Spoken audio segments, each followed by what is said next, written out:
Olá, Rogério. Olá, Siqueira. Olá, amigos do Momento Imobiliário. Um Bom bom dia, dia a Guerra. todos. Bom dia. Bom dia, bem-vindo.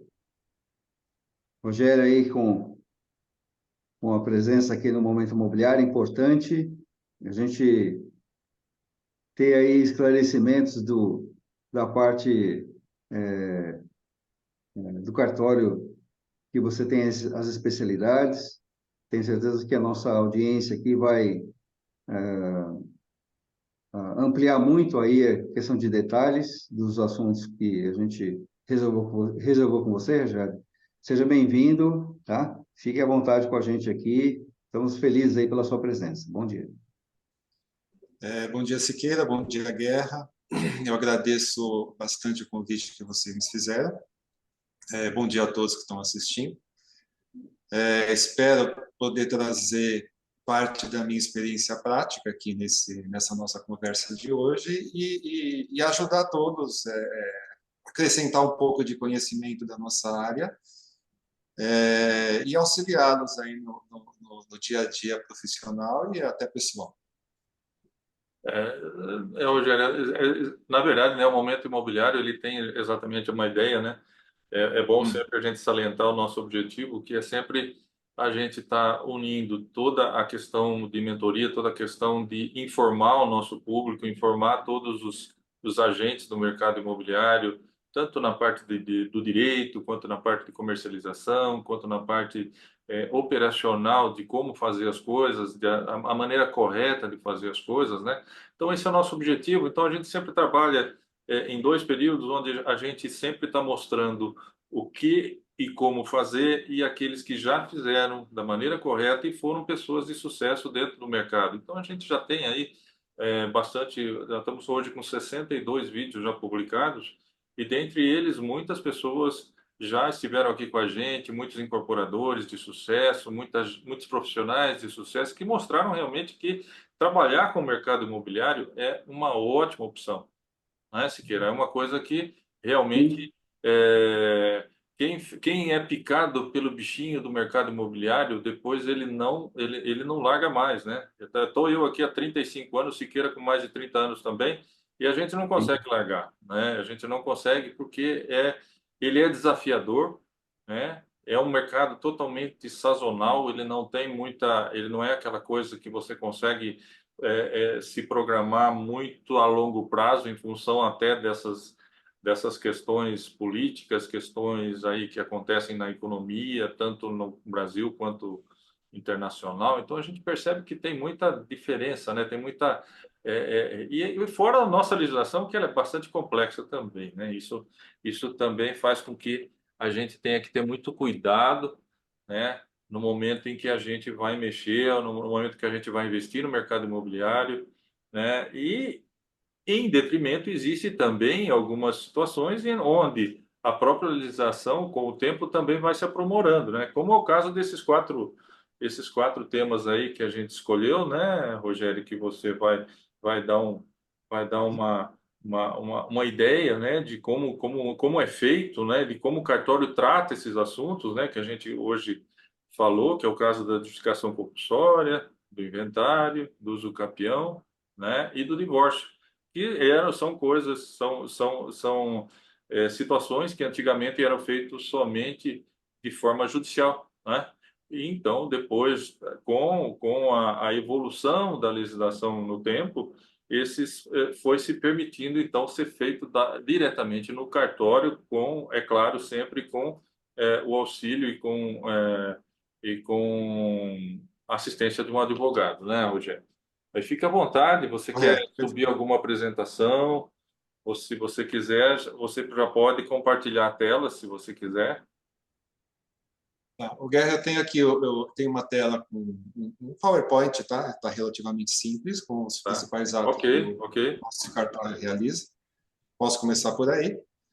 E depois a gente faz um resumo desses quatro institutos que você disse, de desjudicialização, tá? E depois eu estou aberto a perguntas. Inclusive, durante a minha exposição, se quiser interromper, quiser Perfeito, fazer alguma pergunta também, talvez seja interessante, estou à disposição, tá? perfeito. Apenas complementando o que você falou, então, essa desjudicialização desses 4 institutos, e está se pensando até em alguns outros mais para o futuro, qual é a importância disso, Guerra e Siqueira? Todo mundo sabe, o fórum está extremamente abarrotado de processos, tá? Então, a ideia é permitir que as pessoas não precisem, em determinados casos, ingressar no fórum e possam realizar esses atos no cartório extrajudicial, tá? Para diminuir o número de processos no fórum e para tentar deixar para o juiz, tá, que ele resolva apenas casos que existam lide. Então, ao falar dos principais atos que são realizados nos tabelionatos de notas, só não vou conseguir juntar o PowerPoint para vocês, né? E aí depois eu envio para ser colocado no grupo. Tranquilo. Os principais atos: autenticação de documentos, reconhecimento de firmas e escrituras públicas, dentre as quais são as principais escrituras públicas? Compra e venda, doação, inventário extrajudicial, que é um dos nossos temas, divórcio, conversão de separação em divórcio e reconciliação, emancipação, pacto antenupcial, outras escrituras também em geral. É bom deixar claro aqui que qualquer escritura, qualquer contrato que você queira fazer, é possível também fazer através de escritura pública, num cartório de notas. Tá? E se, por exemplo, se for um contrato que pode ser feito particularmente e num cartório de notas, você vai ter sempre um desconto de 40% na nossa tabela. Também fazemos procurações, subestabelecimento e revogação de procuração.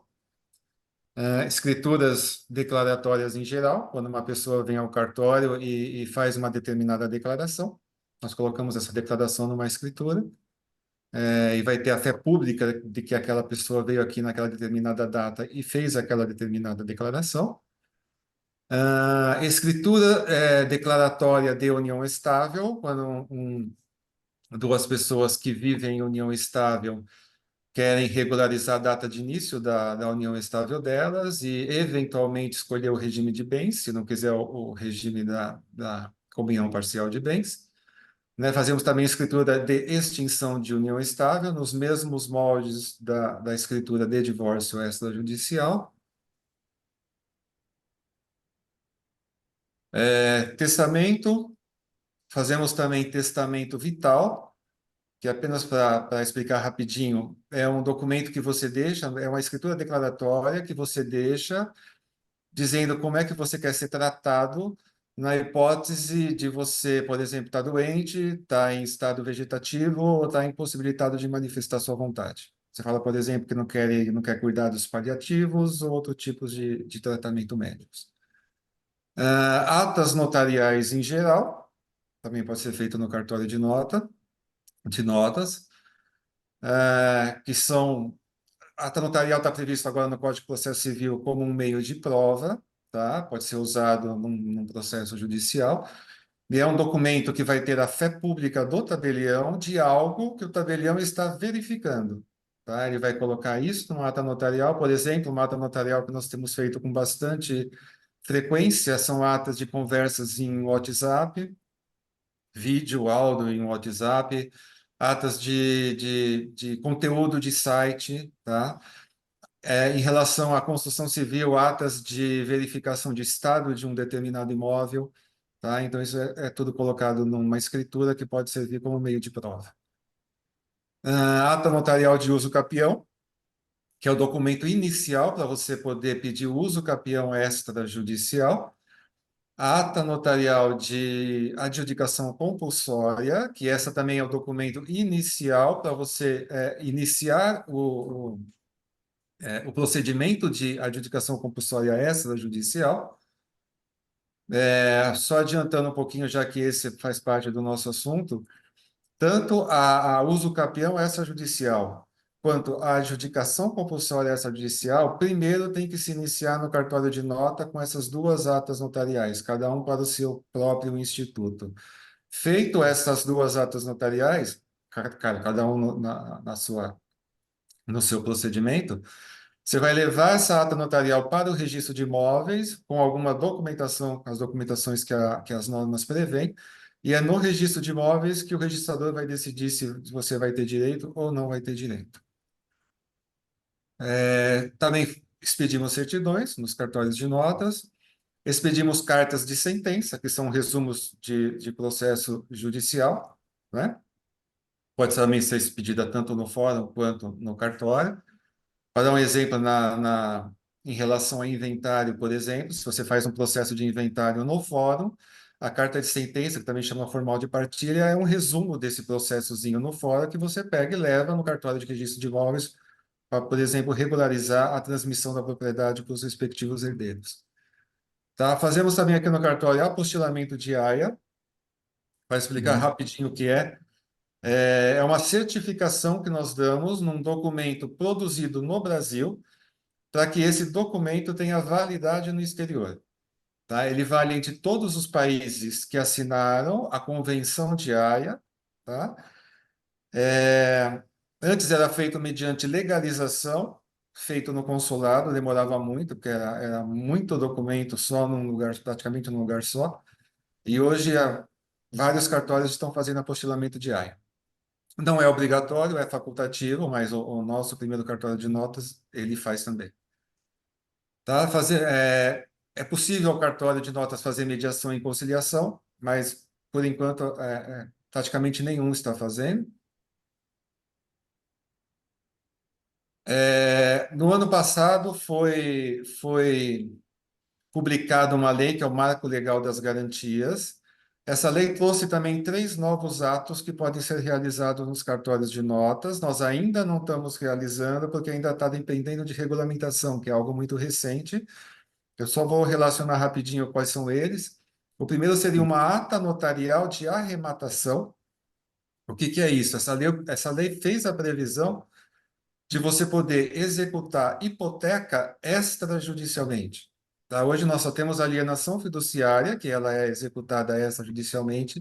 Essa lei previu a possibilidade de execução de hipoteca extrajudicial. Tá? Ainda não começou a ser feito, mas esperamos que mais para frente comece.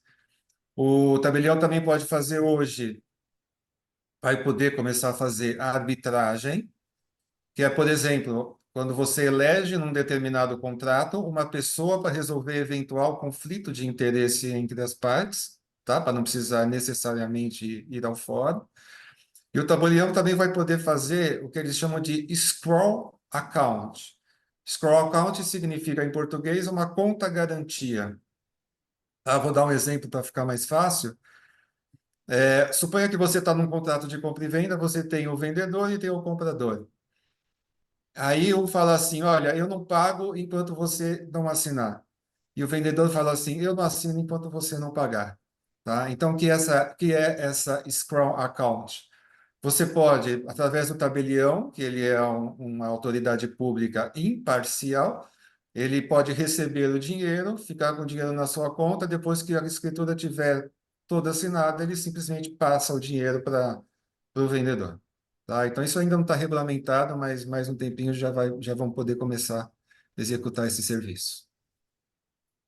Outra coisa que eu vou tentar explicar bem rápido é que praticamente todos esses atos que eu falei acima podem ser feitos de forma digital hoje. Tá? Pode ser feito à distância. Você não precisa vir até o cartório, por exemplo, para assinar uma escritura pública. Tá? Para fazer esses atos, por exemplo, uma escritura pública à distância, você tem que tirar um certificado aqui no tabelião de notas, que chama certificado e-notariado, e-notariado, tá? Esses nomes estão todos aí no PowerPoint, que depois eu vou disponibilizar. Para tirar esse certificado no cartório de notas, você não paga nada, é um certificado gratuito, e esse certificado te permite assinar escrituras públicas à distância e te permite assinar qualquer documento particular Assinar tal, qualquer documento particular, e esse documento, se você assinar com o notariado, ele já sai automaticamente com a firma reconhecida. Tá? Isso eu achei muito importante expor, principalmente para quem trabalha com imóveis, porque existe esses outros assinadores digitais que você recebe a documentação por e-mail, né, e assina por e-mail, mas eu acho importante frisar que esses assinadores digitais, é, eles não têm a firma reconhecida. Tá? Se você, então, fizer, você pode fazer um contrato, por exemplo, um contrato de prestação de serviços, eu mesmo já assinei dessa forma, com esses assinadores digitais, ele é válido, se ninguém impugnar, ele vai ser válido, mas ele não tem a firma reconhecida. Tá? Ele tem uma validade mais fraca do que a assinatura de um documento digital com o notariado do cartório de notas. Tá? Se, por exemplo, você precisar ingressar com algum desse contrato particular, vamos supor, por exemplo, um compromisso de compra e venda, você vai precisar reconhecer a firma num compromisso de compra e venda, se você usou um desses assinadores digitais, você não vai conseguir reconhecer. E precisar ingressar no registro de imóveis, você vai ter dificuldade. Tá? Então, o meu conselho, quer falar alguma coisa, Guilherme? Na verdade, o que eu vejo, né, Rogério, é que É, tem os documentos que a maioria a gente assina por um DocSign, né? isso, o Eu, DocSign é É o um deles. DocSign que normalmente alguns cartórios até acabam aceitando. Eu já fiz alguns documentos dessa forma, Registro de imóveis, Guilherme, estão desde, aceitando? desde que você apresente o certificado no final, que tem a comprovação Tá, da assinatura e tudo mais, né? tá. E além disso também, né, eu achei super importante essa explicação que você deu do certificado e-notariado, né, que se chama, né? Isso, e notariado, O isso. e-notariado, porque seria interessante que todos até tivessem, né? É Porque interessante e é gratuito, Guilherme. Fica salvo no seu celular como um aplicativo. porque que nem eu, por exemplo, até por força da profissão, a gente tem lá o nosso certificado digital, que é aquele certificado do advogado, né? Então, esse ele é Mas- válido independente de qualquer coisa, né? Isso. Agora, o Guerra, só um detalhe. O certificado do advogado, que ele é ICP Brasil, ele também serve para assinar a escritura pública, tá? Sim. É o Ah, notariado ou o certificado que você tem. Esse também serve. aquele gratuito do gov.br, ele também substitui ou não? Para assinar a escritura pública, não. Ah, não? Só esse, por exemplo, que os advogados têm, que esse é ICP Brasil. Ah, O entendi. BR não pode assinar a escritura pública com ele, Entendi. tá? Porque agora tem muito aquele certificado gov.br também, que o pessoal tem acesso, né, para muita coisa aí, né? Sim, sim, sim. Aham. Então, até concordo. Então, assim, agradeço a sua intervenção. Então, aparentemente, o registro de imóveis estão aceitando, né? Pelo que você está me dizendo, essa assinatura, por exemplo, com o DocSign, tá? Mas eu particularmente entendo que você assinar um documento digital com o notariado, ele é mais seguro, Com certeza. tá? Primeiro, porque ele já sai com a firma reconhecida. E segundo, pela própria prática da assinatura. Como é que funciona, por exemplo, a assinatura com DocSign? Você vai receber o documento pelo e-mail, porque eu já falei, eu já assinei contrato dessa forma, tá? Você vai receber o documento por e-mail. Quem tiver acesso ao seu e-mail vai assinar esse documento, não tem como ter certeza que foi a própria pessoa que assinou, Sim, tá? Você simplesmente precisou entrar no seu e-mail e assinar, tá? O notariado é um certificado digital. Para você tirar o notariado, você tem que vir ao cartório ou até tirar à distância, que também é possível, mas você vai ter que mandar seus documentos, eu vou ter que te identificar por documento, eu vou fazer a conferência com a base de dados do Detran para ver se está batendo. Eu vou salvar no seu celular, você vai precisar de uma senha, que é a senha do celular, para poder assinar com ele. Quer dizer, ele é muito mais seguro, tá? Até por isso ele já sai com reconhecimento de firma, porque eu te reconheci quando eu emiti esse certificado, tá? a equivalência do reconhecimento por semelhança ou por autenticidade, no caso. Equivalente, é difícil falar por semelhança ou por autenticidade, porque não é uma assinatura física. Tá? É, A gente só fala semelhança quando tem assinatura física. Então, é como se fosse um reconhecimento por autenticidade, ok. porque eu te identifiquei, tá? Mas o preço cobrado por cada reconhecimento é o preço de um reconhecimento por semelhança, que hoje está Ah, mais ou tá. menos 12,45, tá? Então, a emissão desse certificado é gratuita, mas cada reconhecimento de firma, cada assinatura que você fizer num documento e um reconhecimento de firma, você vai pagar o preço do Ah, reconhecimento de firma, tá. Entendi. tá? Eu, particularmente, Guerra, pediram para eu assinar um contrato de locação, eu achei mais seguro assinar com o certificado de notariado. Entendi. Tá, eu me senti mais seguro. E se fosse um compromisso de compra e venda, por exemplo, um imóvel de R$ 500.000, eu vou perder quanto? 12,5, 25, R$ 50 no máximo para ter uma assinatura mais segura, eu acho muito interessante. Vale a pena. Acho que é bom sim, que as Uhum. pessoas tenham conhecimento dessa possibilidade, tá? Certo. Rapidinho também, falar aqui só o que é mais importante, além do cartório de notas, nós também temos aqui o cartório de protesto, que nós recebemos títulos de crédito e documentos de dívida para protestar, né? Títulos de crédito, cheque, nota promissória, duplicata e letra de câmbio, que hoje praticamente não existe mais. E eu queria falar que nós recebemos também documentos de dívida para protesto. O que é um documento de dívida? É qualquer documento que tem uma obrigação pecuniária líquida, certa e exigível. Por exemplo, contratos em geral, certidão de dívida ativa, sentenças judiciais, são todos documentos que nós podemos protestar. Importante lembrar que quando você pede um protesto, o credor, ele não tem custo nenhum, tá? O credor pode pedir protesto de um documento, ele dá entrada no cartório, ele não paga nada. Como é que nós vamos ser remunerados? Nós vamos ser remunerados apenas quando o devedor ele paga esse protesto. Se você era um credor, o Siqueira era um credor de uma dívida de R$ 1.000, ele deu a entrada no protesto. Eu intimei o devedor pagou, ele vai pagar os R$ 1.000 que eu vou devolver para o Siqueira, mais uma taxinha que vai ser a minha remuneração. Tá? Então, o credor ele não pede nada para dar entrada no título. E algo que é importante também, por exemplo, se você tem um compromisso de compra e venda, você tem lá um compromisso de compra e venda bem redigido, com as parcelas certinhas, não pagou uma parcela, tá? Não tem uma eventual contraprestação que o, com- que o comprador tenha que fazer, tá? Então ele pode também eventualmente pedir o protesto dessa parcela que não foi paga, tá? Então, essa é só uma observação rápida que eu achei que fosse interessante. Uhum.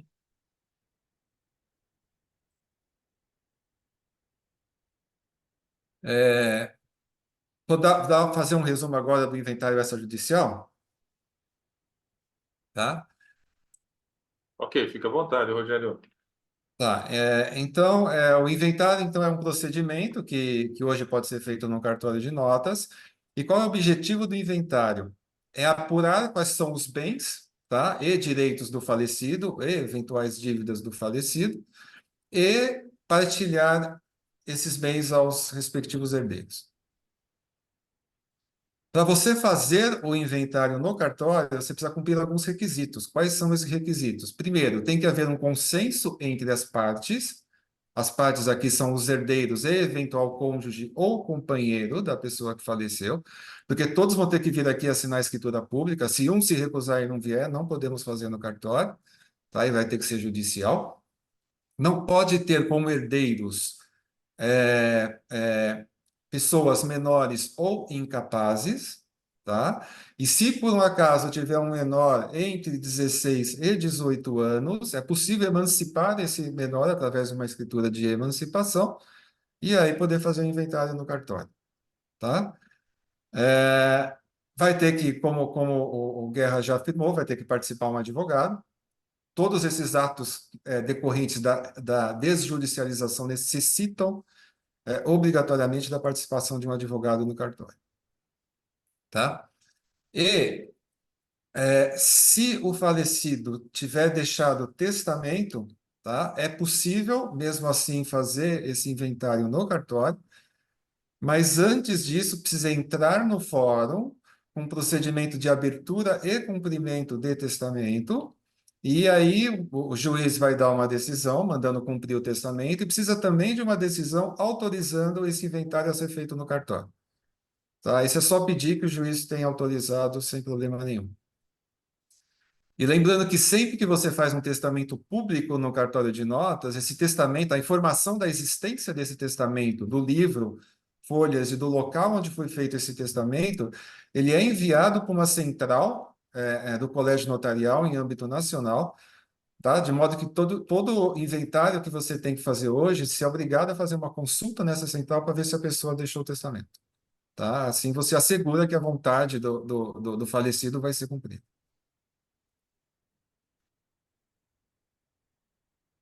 Eu tenho agora um resumo dos documentos que são necessários para fazer o inventário no cartório. Então, do autor da herança que faleceu, vai precisar da certidão de óbito, RG ou CNH, número do CPF.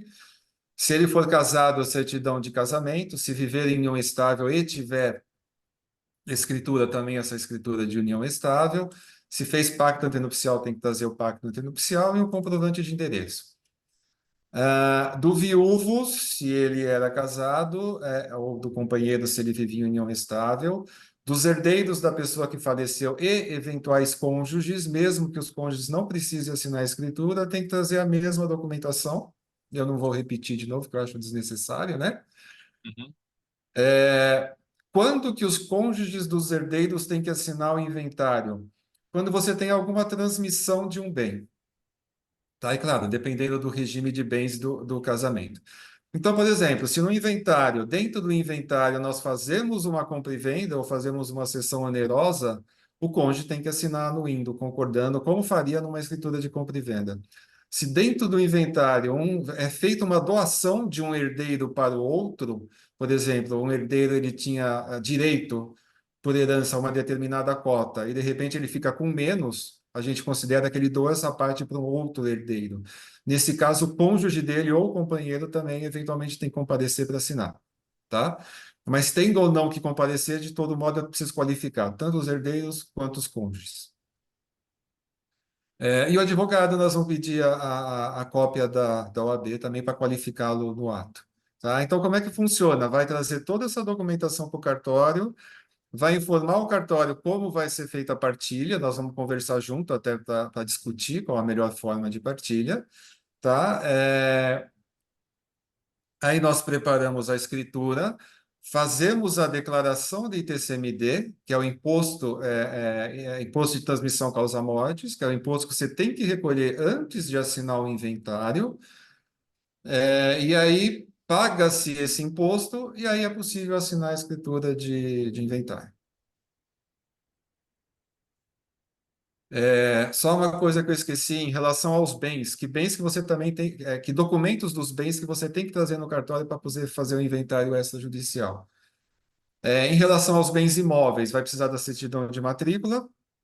Se o imóvel for urbano, nós vamos precisar da certidão de valor venal, para tirar também qual é o valor venal de TBI, tanto da data do óbito da pessoa sobre a qual nós estamos fazendo inventário, quanto da data do ano em que nós estamos lavando a escritura, porque às vezes nós lavamos a escritura de pessoas que faleceram em anos anteriores. Se for imóvel rural, vai precisar apresentar o CCIR, que é o cadastro do imóvel, a declaração de ITR completa. Nós vamos tirar uma certidão negativa para verificar se não tem débitos de ITR. Vai precisar apresentar o CAR, Cadastro Ambiental Rural. E se o imóvel for georreferenciado, imóvel rural acima de 25 hectares, também vai precisar apresentar o georreferenciamento, senão o inventário acaba não sendo registrado. Tá? Lembrando que hoje todo imóvel com área acima de 25 hectares tem que ser feito o georreferenciamento. Tá? Senão você também não consegue registrar, por exemplo, uma escritura de compra e venda. Tá?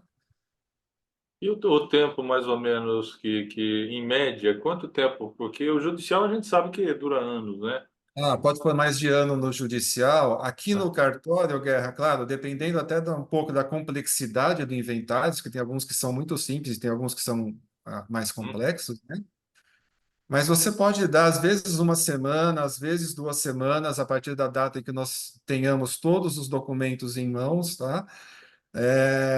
Vai, no máximo, num inventário muito complicado, um mês, tá? Garanto para você que eu não passo de um mês para fazer o inventário. Tá? Agora, quando eu falo de um mês, eu faço o seguinte, ou 2 semanas ou uma semana. Eu preciso ter toda a documentação, né, para nós Sim. podermos comparar. E claro que vai depender também da disponibilidade do cliente em pagar o imposto, porque enquanto não paga o ITCMD, eu não posso assinar a escritura. E vai depender também da disponibilidade dos herdeiros de assinarem o inventário. Seja aqui no cartório, seja mediante procuração pública, que eles podem nomear alguém para assinar em nome deles, ou seja à distância através do Aham. certificado de notariado, tá? Ok. Se você tiver um automóvel de herança, tem que precisar do documento do veículo para eu poder apurar o Sim. valor dele pela tabela FIPE. E se tiver contas bancárias, aplicações, ações, eu vou precisar do extrato bancário do dia e do mês do óbito, para a gente poder ver qual é o valor, desses bens.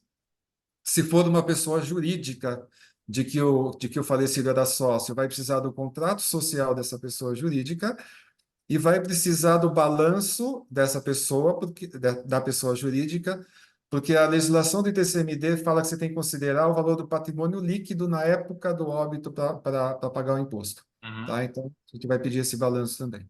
Tá? Uma observação muito importante sobre o ITCMD, tá? Que é o Imposto de Transmissão Causa-Mortes. A partir do óbito, você tem 60 dias, se for fazer o inventário no fórum para dar entrada, e se for fazer o inventário no cartório, você tem 60 dias para entrar no site da Secretaria da Fazenda e fazer a declaração de ITCMD, tá? Que você vai lançar os dados dos bens, os valores do falecido e os dados dos herdeiros. Se você não fizer essa declaração em 60 dias, você já paga uma multa de 10%. Tá? E se demorar mais, se eu não me engano, até 180, essa multa já vai para 20% do valor do imposto. Tá? Então precisa tomar muito cuidado com esse prazo. Uhum. Tá? E em relação ao recolhimento do imposto ITCMD, o recolhimento você tem que fazer no prazo de 180 dias. Tá? Se não fizer o recolhimento no prazo de 180 dias, também aí entra uma outra multa, além daquela, uma multa de 20%, e todo mês vai incidir juros de 1% ao mês. Tá? Então, quando a pessoa falece, você pelo menos não toma essas providências, o seu imposto em TCMD vai aumentando, tá? E pode acabar ficando muito caro. Então, tem que tomar bastante cuidado com esse imposto. Lembrando também, se você consegue pagar esse imposto no prazo de 90 dias a partir do óbito, tá? Aí você tem um desconto de 5% no imposto, tá? Então, acho que esse é o resumo que eu queria fazer de inventário. Alguma dúvida a respeito? Podemos continuar? Sim, Esse, pode, esse, pode. esse valor, Rogério, no caso aí das multas, ou complementar, ultrapassando, chegando até os 180 dias, ou depois de 180 dias, o cartório tem como dar uma previsão desse valor? Eu faço, o Siqueira, quando a pessoa chega já com inventário antigo, né, com uma pessoa que faleceu já numa data antiga, eu faço mais ou menos o cálculo para a pessoa, tá? Eu não vou fazer um cálculo exato, claro, porque aí tem multa, tem juros, mas eu dou uma Sim. ideia para a pessoa de qual é o valor que ela vai ter que pagar desse imposto.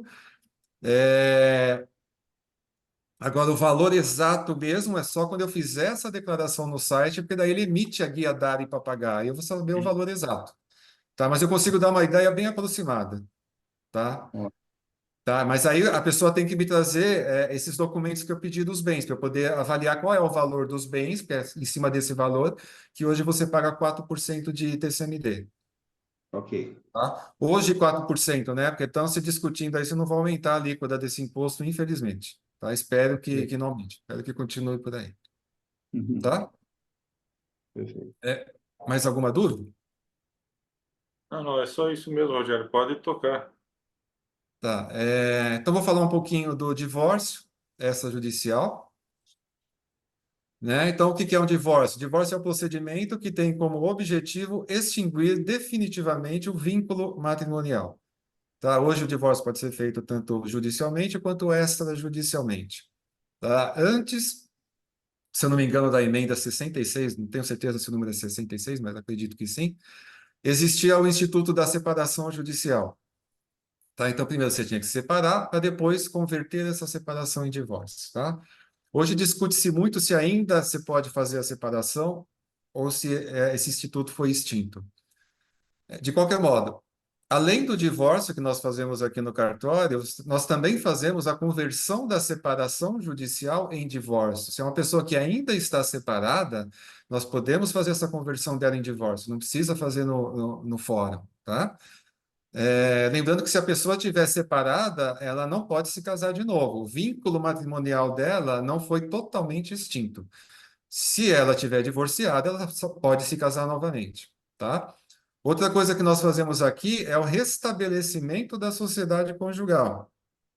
O que que é isso também? Se a pessoa estiver separada e não divorciada e ela quiser voltar a viver com o cônjuge dela, quiser voltar no casamento dela, ela faz o restabelecimento, tá? Que também é possível fazer no cartório, tanto no cartório quanto judicialmente, tá? Se ela estiver divorciada, não tem como fazer restabelecimento. Ela quiser voltar com o cônjuge antigo, ela tem que se casar de novo. O que precisa para fazer o divórcio no cartório, tá? Primeiro, como todo ato extrajudicial, você precisa do consenso das partes. Então, tanto como os dois cônjuges têm que estar de acordo, tá? Segundo, os cônjuges que estão se divorciando não podem ter filhos menores de idade ou incapazes, tá? E aqui vale aquela mesma regra para o inventário, mas se você tiver um filho menor de 16 a 18, você pode emancipar e fazer o divórcio no cartório normalmente, tá? E segundo, a mulher também não pode estar grávida, tá? Porque a lei põe a salvo os direitos do nascituro, tá? Então, se ela estiver grávida, considera-se que o filho pode nascer vivo, então tem que aguardar, ela não pode fazer também o divórcio no cartório. E na escritura ela vai ter que fazer essa declaração obrigatoriamente, que não está em estado gravídico, tá? Existe uma possibilidade, se o casal tiver filhos menores de idade, de mesmo assim você fazer o divórcio no cartório, tá? Qual seria essa possibilidade? Se você no fórum você já tiver resolvido o problema de alimentos, de guarda e de visita entre esses filhos menores, tá? Porque é isso que evita que você faça o divórcio no cartório, que o Ministério Público teria que participar e verificar se o interesse dos menores estão sendo atendidos. Tá? Uhum. Então, se você já tiver resolvido isso no fórum, aí você até poderia fazer o divórcio no cartório, Perfeito. tá? Outra coisa, no cartório, quando você for fazer o divórcio, você pode ou não fazer a partilha dos bens, tá? Existe casal que não tem bens a partilhar, simplesmente chega e faz o divórcio. O casal que tem bens que foram adquiridos em comum, ele pode fazer essa partilha junto com o divórcio, e aí nós vamos pedir a mesma documentação que eu pedi para inventário, ou ele pode só fazer o divórcio e deixar essa partilha, se quiser, para ser feita posteriormente, tá? Aí vai uma decisão aí do casal. Aí, em relação a... Eu coloquei aqui também no PowerPoint os documentos que são necessários para você fazer das partes, né, para poder fazer o divórcio no cartório. Documentos das partes são os mesmos que eu falei praticamente para o inventário, né, com exceção da certidão de óbito, que aí não vai existir. Você vai ter em relação, se você tiver filhos menores de idade, não vai poder fazer. Se tiver filhos maiores de idade, eu vou precisar de um documento comprovando que eles são maiores de idade, para me permitir fazer o divórcio aqui no cartório. E o advogado também vai precisar da carteira da OAB. Tá? E você vai ter que informar para mim, que também nós vamos colocar obrigatoriamente nessa escritura de divórcio. Se houve alteração do nome de algum dos cônjuges, por exemplo, se a mulher voltou a utilizar o nome de solteira, né? Se vai haver pensão alimentícia de um cônjuge a outro, e também se vai haver bens a partilhar, tá? Lembrando que, se for partilhar o bem, eventualmente pode ser devido o imposto ITBI ou ITCMD, desde que a partilha não seja igualitária, tá? Se for uma partilha totalmente igualitária, não tem imposto para pagar. Se for uma partilha, por exemplo, que cada um tinha direito na totalidade de bens a 100 mil reais, e um deles ficou com 50, tá? Então aí já teria o imposto de transmissão para ser pago. ITCMI, ITCMD ou ITBI, dependendo se essa diferença foi reposta com bens próprios do outro cônjuge. Se for reposta essa diferença com bens próprios de um dos cônjuges, considera-se que houve uma transmissão onerosa. Aí é ITBI. Se não houve reposição, foi simplesmente uma diferença na partilha, incide em TCMD, tá? E desde que essa diferença seja superior ao valor da isenção de ITCMD, tá? Porque hoje qualquer doação que você faça no valor até de 2.500 UFESPs, se eu não me engano, hoje está mais ou menos R$ 88.000 por ano, você não precisa pagar o ITCMD, tá? Então aqui eu termino o divórcio. Alguma pergunta? Acho que não, acho que está bem explicado, viu, Rogério? Foi Tá, bem então claro. Rogério. podemos passar para o uso capião? Outro. Bora. Então vamos lá. O que é o uso capião? Tá? O uso capião é denominado de prescrição aquisitiva também. Ele é um modo originário de aquisição da propriedade de um bem móvel ou de um bem imóvel, tá? E, eventualmente, de outros direitos reais, que também podem ser adquiridos por uso capião, como servidão e como usufruto, tá? E você adquire essa propriedade desse bem porque você estava na posse desse bem durante um determinado número de anos previsto por lei, tá? Só que essa posse não pode ser qualquer posse, tá? Ela tem que ser uma posse que nós chamamos posse ad uso capionem. Essa posse tem que ter uns determinados requisitos que eu posso explicar um pouquinho mais para frente. Lembrando que no cartório nós só conseguimos fazer uso capião de bens imóveis, tá? Se você quiser um uso capião de um bem imóvel, por exemplo, de um veículo, se você tiver direito, precisaria pedir ainda judicialmente. Até porque o procedimento do uso capião, ele começa no cartório de notas e ele termina no cartório de registro de imóveis com o registro da propriedade, tá? Então não tem como fazer, pelo menos por enquanto, de bens móveis, tá? Uhum.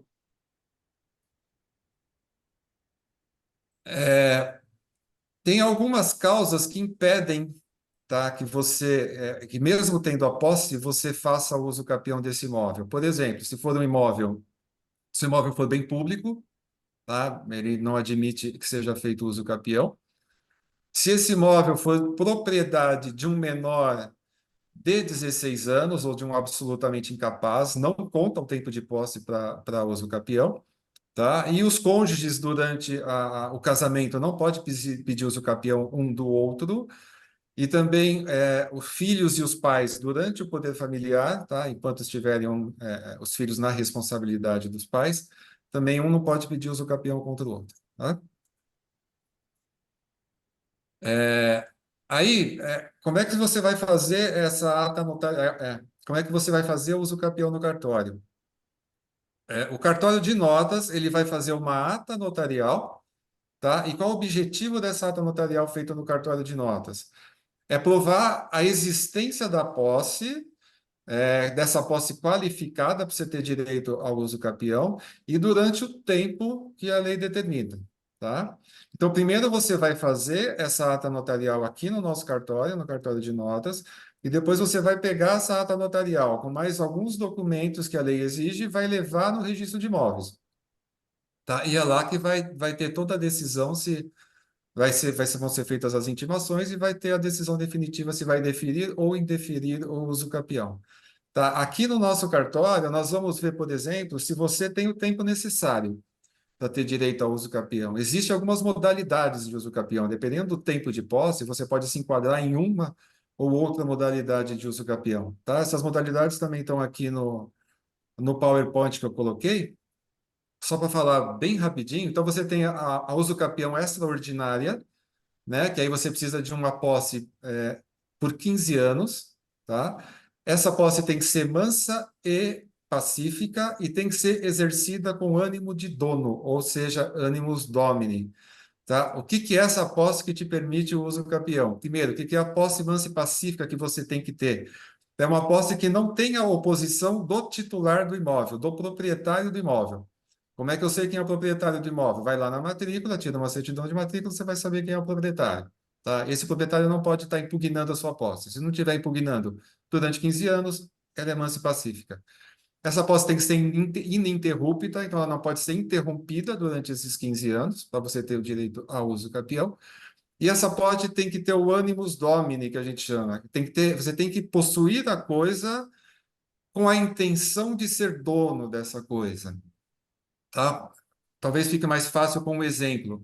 Vamos supor um contrato de locação. Você tem o locador e você tem o locatário. Quem está na posse direta do imóvel é o locatário, tá? Mas essa posse do locatário não é uma posse com intenção de se tornar dono do imóvel. É uma posse que está sendo permitida pelo locador. Tá? Então, você tem um contrato regulamentando essa posse.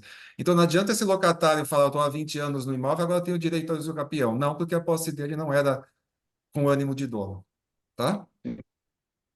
O mesmo caso Esse, do comodato, né, Rogério? sim, comodato é o mesmo caso do Mesma locatário. situação, né? Tá? Uhum. Isso, se você tiver um comodato, o comodatário, que é quem está na posse direta do imóvel, ele também não tem esse animus domini, tá? Uhum. E até foi boa essa sua observação, porque se você tiver um comodato, eu aconselho a fazer um contrato. Porque é com o contrato que você vai provar, se houver algum problema no futuro, que você está permitindo que essa pessoa fique lá, e não que você desistiu do seu imóvel e não está mais ligando para ele, tá? Então é muito importante, se tiver um comodato, fazer um contrato, né? Comodato é a mesma coisa que empréstimo, né? Só para Uhum. só para Sim. deixar claro, tá? Esse uso capião extraordinário, o prazo de 15 anos, ele pode ser reduzido para 10 anos se o possuidor tiver no imóvel a sua moradia habitual ou se ele tiver no imóvel realizado obras ou serviços de caráter produtivo, tá? Quando você vem ao cartório de notas para fazer essa ata notarial de uso capião, nós aqui do cartório, nós vamos até o imóvel, tá? Tiramos foto, tudo para mostrar para o registro de imóveis qual é o estado do imóvel, tá? E até falamos, até para mostrar para o registro de imóveis, ó, a pessoa tinha a chave, ela abriu o portão, nós entramos, tudo isso é para tentar comprovar a posse, tá? Para o registrador. Sim. Tiramos, às vezes, se a pessoa mora no imóvel, então nós entramos no imóvel, vemos se tem mobília, se tem comida na cozinha, para tentar comprovar que a pessoa mora lá, porque isso reduz o prazo de uso capião. Se for o caso, vamos ver se a pessoa fez serviços no imóvel de caráter produtivo, construiu no imóvel, porque tudo isso reduz o prazo. Tá? Então, tudo isso a gente verifica na ata notarial de uso capião feita no cartório de notas. Uhum. E nessa ata notarial de uso capião, nós também vamos ouvir testemunhas, né? E testemunhas também vão ajudar a comprovar essa posse, tá? Tanto ouvir testemunhas quanto como pegar a documentação. Outra coisa que é importante, se você tem um imóvel em Botucatu, essa ata notarial de uso capião só pode ser feita num cartório de notas de Botucatu. É sempre da localidade, tá? Uhum. Isso está nas normas do CNJ e até tem um motivo, porque na ata notarial, um cartório não pode invadir a cidade do outro cartório, tá? E então eu não poderia, por exemplo, eu já tive pessoas de Pardinho ligando, ó, quero fazer uma ata notarial de uso capião com você. Eu falo, eu não posso, porque eu não posso ir até Pardinho ver como é que está o seu imóvel. Você precisa procurar um cartório de notas daí, tá? Perfeito. Vou falar apenas da segunda modalidade de uso capião, para não ficar muito extensa, Uhum. que são as duas mais, a extraordinária, a segunda e a ordinária, que são as duas mais comuns, tá? A extraordinária, você precisa de uma posse, aquela mesma posse de uso capione que eu falei, ela tem que ser ininterrupta, tem que ser mansa e pacífica e tem que ser com intenção de ser dono, tá?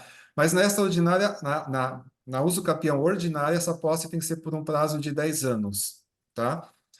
E na uso capião ordinária, você tem que ter também um justo título para poder ter esse prazo de 10 anos e você tem que estar de boa-fé no imóvel. Tá? O que que é esse justo título e essa boa-fé que te permite um uso capião num prazo de 10 anos? Tá? Um justo título é um documento que você tenha que te dá a ideia de que você é dono. Tá? Exemplo, eu tenho um compromisso de compra e venda que não foi registrado. Tá? O vendedor, o proprietário do imóvel, é o vendedor, ele me vendeu o imóvel e por algum motivo eu não registrei. Tá? Esse é um justo título. Tá? Que diminui meu prazo de uso capião. E o que é a boa-fé? É eu estar no imóvel achando que eu sou o dono do imóvel, achando que eu sou proprietário. Então, eu estou lá de boa-fé, tá? Naquela usucapião extraordinária, que são 15 anos, eu não preciso ter justo título e nem preciso estar de boa-fé, tá? Nessa aqui eu já preciso. Por exemplo, você tem um compromisso de compra e venda, eu comprei o imóvel, recebi as chaves, entrei no imóvel, eu estou na posse do imóvel de boa-fé, porque eu estou achando que eu sou o proprietário, que eu comprei, tá? Esse usucapião ordinário também pode ter um prazo reduzido para 5 anos, se, por exemplo, você adquiriu o imóvel onerosamente com registro no cartório de registro de imóveis e por algum motivo esse registro foi cancelado. Tá? Então, nesse caso, o prazo reduz para 5 anos. E desde que você esteja residindo no imóvel ou tenha realizado nele também investimentos, né? E fala aqui de interesse social e interesse econômico. Tá? Além desses dois, não vou falar agora quais são os requisitos, só vou falar a existência. Você tem também o uso capião especial rural, que é um imóvel de até 50 hectares, também tem todos os requisitos na lei, tá? E nesse você precisa de 5 anos apenas de posse para ter direito a esse uso capião. Você também tem o uso capião especial urbano, tá? Que esse já é um imóvel urbano, tem que ser até 250 metros quadrados. Você também precisa apenas de 5 anos de posse nesse imóvel para obter o uso capião. A não ser que, o Guerra, se queira, você quer que eu explique mais ou menos outros requisitos desse tipo de uso capião ou acha que é desnecessário? Acredito que não, viu, Rogério? Porque o uso campeão realmente ele é bastante extenso, né? É extenso, então Ele é vou pular. extenso. Não vou colocar quais são os Né? requisitos, tá? Perfeito. Tem também um uso capião familiar previsto no Código Civil, uma uso capião coletiva prevista no Estatuto da Cidade, que também só vou colocar assim a respeito da existência deles, tá? Deixa eu ver aqui para não me estender muito. É, Tá? Então, os documentos que você vai trazer aqui para o nosso cartório para nós podermos fazer a ata notarial de uso capião para você, tá? Você vai trazer das pessoas que estão pedindo uso capião, os documentos pessoais, que são os mesmos documentos que eu já relacionei acima para inventário, os documentos pessoais da pessoa, do imóvel, tá? Eu vou precisar da certidão de matrícula atualizada, tá? E vou precisar de uma planta desse imóvel e de um memorial descritivo desse imóvel assinado por um profissional que tenha o ART, tá? É, E essa planta e esse memorial descritivo, o que que a lei prevê? Ele tem que ser também assinado por todos os titulares de direitos reais registrados ou averbados lá na matrícula do imóvel. Então, vamos lá. O proprietário do imóvel que está lá na matrícula, ele teria também que assinar essa planta e esse memorial descritivo. E também tem que ser assinado também por todos os confrontantes. Então, você vai pegar quem são os confrontantes, vai ver as matrículas, os vizinhos, e esses confrontantes também precisariam assinar essa planta e esse memorial descritivo, tá? Porque essa assinatura, para mostrar que estão todos concordando e que ninguém se opõe ao seu uso capião. E se eu não achar e se alguém não assinar? O que que acontece? Esse documento, junto com a nossa ata notarial, vai dar entrada no registro de imóveis, e no registro de imóveis, o registrador vai notificar essas pessoas, tá? Para poderem se manifestar, para poderem impugnar o uso capião se elas quiserem, tá? Se elas ficarem silentes, se elas não impugnarem, o capião, o uso capião, ele continua. Aí o oficial do registro de imóveis vai verificar se tem a posse necessária durante o tempo necessário para ver se ele defere ou indefere o uso capião. Se qualquer dessas pessoas impugnar, e se essa impugnação for uma impugnação fundamentada, aí não pode o uso capião mais continuar no extrajudicialmente, tá? Aí o uso capião tem que ser enviado para o fórum, tá? Aí tem que ser judicial, porque aí houve uma impugnação, há uma lide, há um conflito de interesses, Ok. tá? Então, esse é o resumo. Bem claro, tá tudo ótimo. Lembrando que, se for um imóvel urbano, também vão precisar dos valores desse imóvel, né? E se for imóvel rural, aquela mesma documentação toda que eu falei que nós precisamos dos imóveis rurais. E se for imóvel acima de 25 hectares, também o georreferenciamento desse imóvel, né? Essa planta, esse memorial descritivo tem que ter o georreferenciamento, tá? Além disso, aqui no nosso cartório, se você tiver um justo título, você tem um contrato seu com o titular do imóvel, você pode ter contrato de cessão de posse, qualquer título que você tenha que esteja transferindo a propriedade desse imóvel para você, você traz, que isso prova a posse ou diminui o tempo necessário de uso capião, tá? Por exemplo, uma escritura de compra e venda, né? E esse seria um justo título. E também outros documentos você pode trazer para nós que possam comprovar a posse, tá? Esse documento pode ser mostrado para nós no cartório de notas, nós podemos relacionar a existência desses documentos na ata notarial de uso capião, e também pode ser, e também devem, não pode ser não, devem também ser levados para o registro de imóveis, que é ele que vai verificar se tem a posse ou não tem a posse. Exemplo desse documento, imposto de renda na qual você declarou ser proprietário do imóvel, pagamento de IPTU, água, luz, contrato de locação, vamos supor que você é locador desse imóvel para outra pessoa, então qualquer documento que prove que você esteja na posse, tá? Ok. Tá? Só agora para terminar o uso capião. Existem algumas possibilidades de você evitar a assinatura dessas pessoas, dos confrontantes e dos proprietários que estão lá na matrícula, porque esse é o grande entrave para você conseguir o uso capião extrajudicial. Até porque às vezes a pessoa falece, você não sabe quem são os herdeiros, a pessoa não deixou, não fez inventário, não deixou inventariante, você não vai conseguir encontrar quem notificar ou quem assinar a planta e o memorial descritivo, e você esquece que não vai conseguir fazer esse uso capião extrajudicial, tá? Então, quais são, assim, possibilidades de você evitar essas assinaturas, tá? Ou evitar a intimação dessas pessoas, tá? Primeiro, como que eu evito a intimação dos confrontantes? Se o imóvel, se a matrícula de um imóvel tiver uma descrição precisa do imóvel, tá? Por quê? Porque se a matrícula do imóvel tiver essa descrição precisa, com áreas, com rumos, com ângulos, com área, com todas as medidas perimetrais, não tem como confrontante ele ser prejudicado no uso capião, não tem como essa planta e esse memorial descritivo invadir o imóvel do confrontante, tá? Porque a descrição está precisa. Então, não há necessidade de notificar esses confrontantes, tá? Quando é que eu consigo evitar a notificação do proprietário do imóvel que está lá na matrícula do imóvel? Quando eu tenho um justo título ou um documento que demonstre a venda desse imóvel do titular para mim. Tá? Aí, teoricamente, eu também não preciso da notificação dele, tá? E claro, desde que eu tenha os comprovantes de quitação do preço dessa venda, né? E eu vou ter que também juntar para o cartório de registro de imóveis certidões dos distribuidores para provar que eu não estou em litígio com esse proprietário. Tá? Então, se tiver tudo isso daí em ordem, eu consigo evitar a notificação desse proprietário, que certamente esse é o mais difícil de nós conseguirmos, tá? Extrajudicialmente. Esse é o nosso grande entrave, mais do que os confrontantes, Esse tá? também foi uma evolução, né? Acho que foi a Lei 13.465 de 2017 que trouxe essa Isso, facilitação, né? isso. Primeiro, Guerra, saiu uma lei de uso capião, que foi a primeira lei. Aham.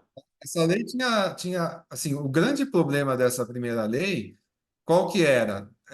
Quando você precisava notificar ou confrontantes ou os proprietários, se essas pessoas não se manifestassem no prazo, se não me engano, é um prazo de 15 dias que elas têm para se manifestar, a lei considerava que elas estavam impugnando o uso capião. É o contrário, né? Já falava, não, se elas não se manifestarem, você não pode fazer uso capião extrajudicial. Aham. Então, nesse período, eu aposto para você que praticamente não houve nenhum uso capião no Sim, não cartório. consegue, né?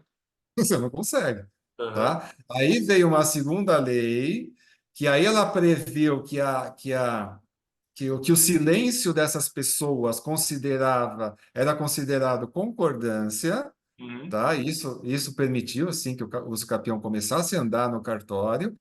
E se eu não me engano, é isso mesmo, essa segunda lei que fez essas previsões. Tá? Agora eu não vou te dar certeza se foi a primeira ou a segunda, tá? Mas com certeza depois foram feitas essas previsões. Ok. Tá? Que também facilitou, Aham, aham. tá? Posso continuar? Pode, claro. Vamos lá, só tem uma observação que é importante, tá? Se você tiver toda a documentação, justo título, contrato do proprietário do imóvel, transferindo imóvel para você, você tem tudo certinho, quer dizer, está muito fácil de você conseguir esse uso capião. Nesse caso, você vai ter que provar para o registro de imóveis por que que você não está lavrando a escritura pública de compra e venda, tá? Porque senão o registrador vai chegar e falar assim, ó, mas se você tem tudo porque você está pedindo uso capião, você não tem interesse no uso capião, lava a escritura. Tá? O proprietário está aí, o vendedor está aí, o comprador está aí, lava a escritura. Você tem um compromisso de Sim. compra e venda, vai lá no cartório e lava a escritura. Tá? Por que que ele não permite o uso capião nesse caso? Tá? A não ser que você comprove que é impossível essa lavratura. Porque o uso capião, ele te exime do pagamento do ITBI. Tá? Então, é para evitar que o município seja prejudicado com o pagamento do imposto. Tá? Senão você não faria nunca mais escritura de compra e venda, você ia tudo para o uso capião e não precisaria mais pagar ITBI. Tá? Então, nesse caso, se você tem toda essa documentação em ordem, você tem que provar para o registrador por que que você não está lavando a escritura. Senão ele vai negar o uso capião. Tá ok? Ok. Perfeito. Aí eu ponho aqui também a relação de documentos que tem que ser apresentado no registro de imóveis, mas aqui eu acho que eu vou deixar só no PowerPoint, só para Ok. não me... Tá? E já vamos então para a adjudicação compulsória, que é o nosso último assunto. Tá? Como Perfeito. é que nós estamos de tempo? Tem mais um tempinho para falar? Tem sim. Tem? Então vamos lá. Eu vou dar primeiro o conceito da adjudicação compulsória. A adjudicação compulsória permite ao promitente comprador, tá? Esse promitente comprador, ele é titular de um direito real sobre um imóvel. Ele permite que esse promitente comprador exija do promitente vendedor, tá? Ou eventualmente pode ter cedentes no meio, depois eu posso até explicar com mais calma. Ele tem o direito de exigir do promitente vendedor a lavratura da escritura pública de compra e venda, tá? Para ele poder pegar essa escritura pública de compra e venda, levar no registro de imóveis para poder registrar e passar a ser o proprietário do imóvel, tá? Se ele é titular desse compromisso de compra e venda, pagou todo o preço, tá? Pediu para o promitente vendedor para lavrar a escritura em nome dele, porque o preço já está quitado. O promitente vendedor, por qualquer motivo, se recusa a lavrar essa escritura, surge para o promitente comprador, tá, o direito de obter judicialmente uma sentença que faça as vezes dessa escritura. Ele vai pegar essa sentença judicial, aí eu estou no, claro, adjudicação compulsória judicial, ele Uhum. vai pegar essa sentença judicial, vai levar no registro de imóveis e vai registrar a sentença como se fosse a escritura pública, tá? Isso judicialmente, tá? Hoje, extrajudicialmente, qual seria o documento que ele levaria no registro de imóveis para poder conseguir essa adjudicação compulsória? Seria a ata notarial que seria feita aqui no nosso cartório de notas, tá? Então, ao invés de pedir isso, essa sentença judicialmente, que demora muito mais, ele vai vir aqui até o nosso cartório, ele vai trazer a documentação necessária, ele vai trazer o contrato, ele vai trazer os comprovantes, vai precisar comprovar que ele pagou todo o preço, ele vai precisar comprovar a recusa do promitente vendedor em lavrar a escritura, tá? Aí nós vamos preparar uma ata notarial comprovando, com toda essa documentação, comprovando todo esse acontecimento, tá? E essa ata notarial é que vai ser levada no registro de imóveis, e novamente, o registro de imóveis que vai verificar se estão presentes ou não todos os requisitos para ele conseguir a adjudicação compulsória. Tá? É o registro de imóveis que vai decidir se está presente ou se não está presente. Tá? Chegando toda essa documentação no registro de imóveis, o registro de imóveis vai ter que intimar o proprietário do imóvel, parecido agora com o usucapião, né? Ele vai intimar para o proprietário de imóvel, para o proprietário, em um prazo de 15 dias, poder se manifestar ou poder impugnar. Ele pode impugnar e falar assim, não, ele não tem pagou todo o preço, é mentira, essa quitação total, tá? Então, esse proprietário vai ter a possibilidade de impugnar. Uhum. Aí o registrador de imóveis vai receber essa impugnação desse proprietário, vai ver se a impugnação é infundada ou é uma impugnação fundamentada, tá? Vai permitir ao promitente comprador depois que se manifeste sobre essa eventual impugnação, e aí vai decidir quem tem razão, se ele defere ou não defere a adjudicação compulsória, tá? Se for uma impugnação fundamentada, claro que o registro de imóveis aí ele não pode decidir, aí tem que ser enviado para as vias judiciais, tá? Como eu falei desde o início, o cartório é só quando não tem lide, né? Só quando não tem discussão. Se o proprietário, o promitente vendedor, ele ficar silente também, se ele não se manifestar, considera-se que ele está concordando, aí o registro de imóveis vai analisar se estão presentes os requisitos da adjudicação compulsória. Estando presentes esses requisitos, ele vai registrar e vai passar a propriedade para o promitente comprador. Tá ok? Ficou claro, ô Siqueira Guerra? Ficou bem Perfeito. claro que sim, viu? E esse é bem novo, né? Também a adjudicação foi a partir de 22, né? Que É começou, recente, é recente. Esse é um procedimento 14382, que recente. trouxe essa para a gente, né? Sim, ele é muito recente. Para você ter uma ideia, eu não fiz até hoje nenhuma ata notarial de uso de adjudicação compulsória, tá? Eu já tive dois clientes que vieram já consultar. Nenhum deles tinha os requisitos necessários preenchidos. Aí nós aqui no cartório nós temos que orientar o cliente. É o mínimo que a gente faz. É falar, ó, se você quiser fazer a ata, eu faço, mas dificilmente você vai conseguir, né? Porque ele tem um custo para fazer a ata conosco. Então, nós orientamos o cliente, eventualmente, a não fazer, tá? Para não gastar dinheiro à toa, né? Uhum. Sim. Deixa eu ver aqui que mais que eu vou pegar aqui o meu PowerPoint.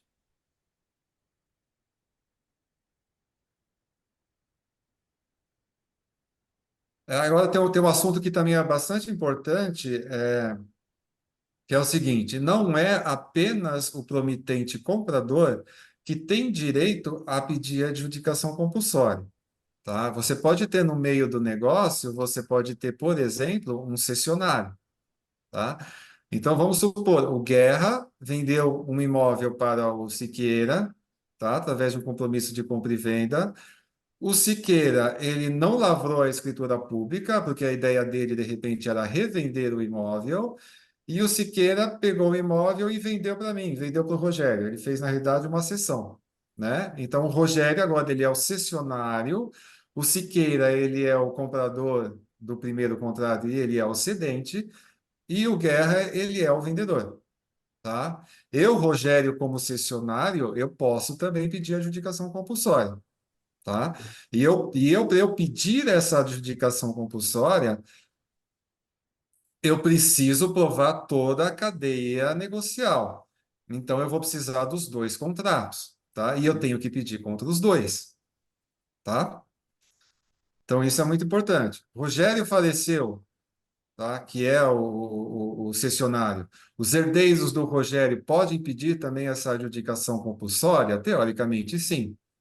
Tá? Aqui eu vejo uma possibilidade, isso eu estou falando, mas não tem, isso aqui não está em lei, também não tem decisão, porque é algo muito recente. Mas eu vejo uma possibilidade de você partilhar os direitos no inventário, partilhar para os herdeiros respectivos e, eventualmente, os herdeiros pedirem a adjudicação compulsória. Tá? Outra coisa importante, o promitente vendedor também pode pedir a adjudicação compulsória, tá? Não é necessariamente apenas o promitente comprador, tá? Porque vamos supor, o Guerra vendeu um imóvel para o Rogério, tá? O Rogério pagou todo o preço, está quitado, aí o Rogério fala assim, ó, não tenho dinheiro para passar a escritura, não tenho dinheiro para pagar ITBI. E fica o imóvel no nome do Guerra. Tá, o que pode acontecer? O imóvel em condomínio, ter taxas condominiais, eles podem eventualmente vir querer cobrar do Guerra. pode ter um imóvel rural, tem um ITR, pode um imóvel urbano ter IPTU, tá? Então, o Guerra, que é o vendedor, ele pode ter eventualmente interesse em que seja lavrada a escritura pública, Uhum. tá? Então, essas normas do CNJ que previram essa adjudicação compulsória extrajudicial, ela permite que também o promitente vendedor ele peça a adjudicação compulsória, tá? O promitente vendedor também pode ser uma incorporadora que tem interesse que o promitente, que o comprador lave a escritura, Sim. tá? Aí, acho que vocês são até mais melhores para falar sobre isso do que eu. Vocês têm até mais conhecimento do que eu nesse caso. É, Então, é possível, sim.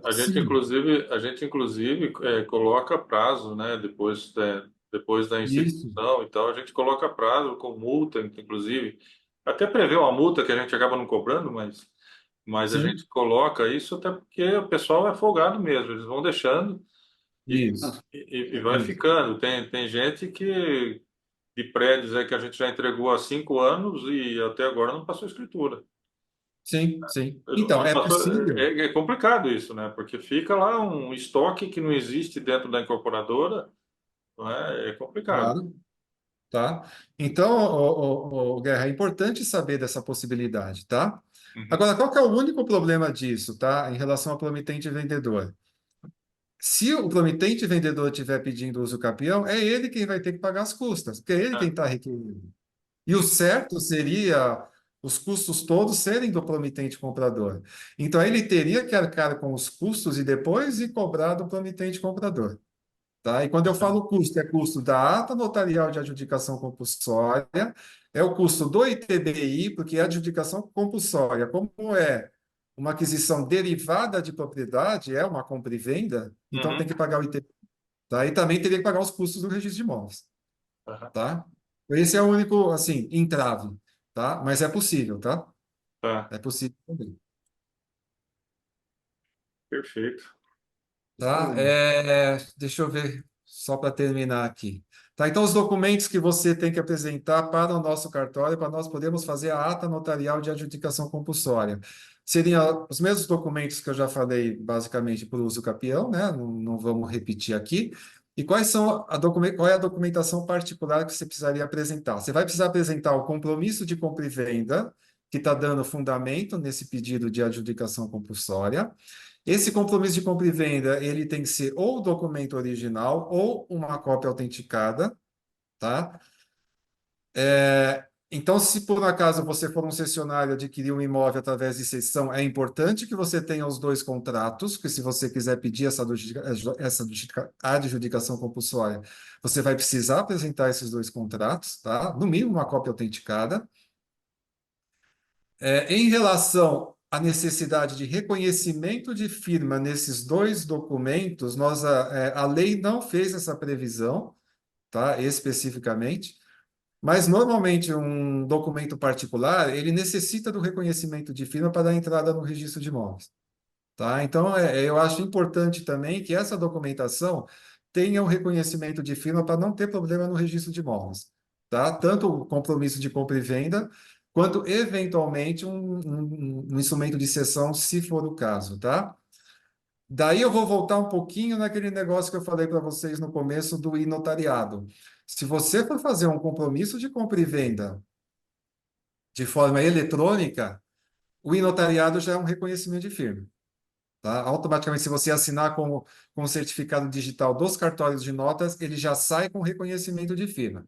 Tá? Agora você vai me perguntar, mas e se eu assinei o compromisso de compra e venda como o DocuSign, por exemplo? O registro de imóveis vai aceitar? Não tenho como te falar, Guerra, eu realmente não tenho esse conhecimento. Até porque é um instituto muito novo, ainda não temos decisões da corregedoria a esse respeito. Tá? Não sei a posição do Rodrigo também aqui de Botucatu a esse respeito. Se fosse o caso, eu precisaria perguntar para ele, tá? O Rodrigo ele ainda não tem um posicionamento fechado também. Ainda não tem, Eu tive um exemplo, acho que semana passada, né, que é para uma validação de uma incorporação. Né? tá? E ele realmente ele falou assim, olha, você manda para mim que eu vou dar uma consultada, vou ver com meus colegas aí, porque eu ainda não tenho esse entendimento. Mas existem outros cartórios que aceitaram dessa forma, né? Mas E chegaram a aceitar. Tá. aceitaram. Agora, se aí vai de cada um, né? Mas tem que seguir a regra, né? Agora tem que ver o que vai Sim, ser pacificado aí, porque não está muito específico na lei, né? sim, não tá muito claro, É, tá? A gente realmente fica em dúvida se precisa ou se não precisa. aham, Até por isso, e existe a possibilidade, o Guerra e Siqueira, de os registros de imóveis terem entendimentos diferentes. Tem muito aham, assunto, são assuntos, claro, controvertidos, que você chega num registro de imóveis, ele registra, você vai com o mesmo documento para outro e ele não registra. Tá? sim. Então, não é porque, por exemplo, vamos supor que o Rodrigo aceite, não necessariamente você vai ter um outro documento que você vai apresentar para um cartório de São Paulo, pode ser que ele não aceite, Uhum. né? Então, minha opinião, se eu fosse assinar um compromisso de compra e venda, um documento dessa importância, eu assinaria com certificado em notariado, tá? Estou puxando um pouco a sardinha para o meu lado, mas não é só isso, é questão de segurança. A É, questão de segurança. você ganha o tempo até de ter que ir ao cartório para reconhecer firma, né? E não Isso precisa vir no cartório, não tá? Você precisa ir, faz. então você faz tudo Faz tudo digital. online. É. Desculpa interromper. Até a assinatura de um documento digital com o inotariado, você faz online, mais ou menos como você faz com o DocuSign. Você entra na plataforma do inotariado, faz o upload do documento, você vai na própria plataforma, você vai fazer o pagamento e vai fazer a assinatura, tá? Você não vai ter contato nenhum conosco aqui no cartório de notas. É tudo pela plataforma, é tudo automático, tá? É interessante. Acho que é importante também fazer essa observação, né? Ok. Excelente, excelente. Então, o que mais? Então, o que que você vai ter que, assim, de documento diferente para a adjudicação compulsória que você vai ter que trazer aqui para o cartório de notas? São esses compromissos de compra e venda ou de cessão original ou cópia autenticada. Você vai ter que provar para nós a quitação do preço, tá? E também vai ter que provar que a outra parte está se recusando em lavrar a escritura. Qual possibilidades, isso até tem previsão aqui nas nossas normas também, de você provar a quitação do preço, tá? Primeiro, você pode ter recibos, todos os recibos de pagamento, você pode ter os comprovantes de depósito bancário, comprovante de pagamento de boleto, você pode ter um instrumento de quitação que também comprove o pagamento do preço, tá? Você também pode comprovar o pagamento da totalidade de preço através de mensagens, tá? Por exemplo, troca de e-mail, troca de mensagem de e-mail, troca de mensagem de WhatsApp, eventualmente, assim, corroborada por declaração de imposto de renda, que você declare que esse imóvel já está quitado, que esse imóvel é seu, pagamento de ganho de capital, de imposto de renda, tudo isso ajuda a comprovar o pagamento do preço para depois chegar lá no registro de imóveis e o registro de imóveis aceitar, Uhum. tá? Por ser uma ata notarial, se você tiver troca de mensagens em WhatsApp, em e-mail, tudo isso nós podemos pegar e colocar dentro dessa ata notarial com fé pública, tá? E tudo isso prova comprovante de pagamento de preço. E também prova a recusa da outra parte em lavrar a escritura. Em mensagens, notificação extrajudicial, carta com AR, tudo isso também prova a recusa da outra parte em lavrar a escritura, tá? Eventualmente também pode provar com ação de consignação em pagamento, né? Quando a parte não quer receber e você deposita o preço no fórum, tá? Depositando todo o preço no fórum, você pagou o preço, tá? Também seria uma das provas de quitação.